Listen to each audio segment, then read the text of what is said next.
ఉం? ఆదివారం ప్రభు సృష్టిని ప్రారంభం చేశాడు. 2 పెంటెకోస్తు పండగ ఆదివారం వస్తుంది. 3 అత్యంత విశిష్టమైన ప్రభు యొక్క పునరుత్థానం ఏ రోజు జరిగింది? ఆదివారం, సండే. మరి అపోస్తల కార్యాల గ్రంథం 2వ అధ్యాయంలో సంఘము పుట్టింది. సంఘము పుట్టినరోజు, the birthday of the church. ఏ రోజు అది? అది కూడా ఆదివారం రోజే.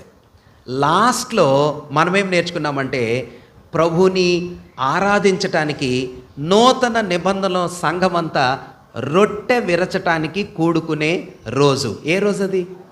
వెరీ గుడ్, ఆదివారం. కాబట్టి సృష్టి ఆరంభం చేయబడింది ఆదివారం, పెంతెకోస్తు పండగ ఆదివారం, ప్రభు పునరుద్ధానుడిగా లేచింది ఆదివారం, సంఘం ఏర్పడిన పుట్టిన దినం ఆదివారం, రొట్టె విరిచే దినం కూడా ఆదివారం.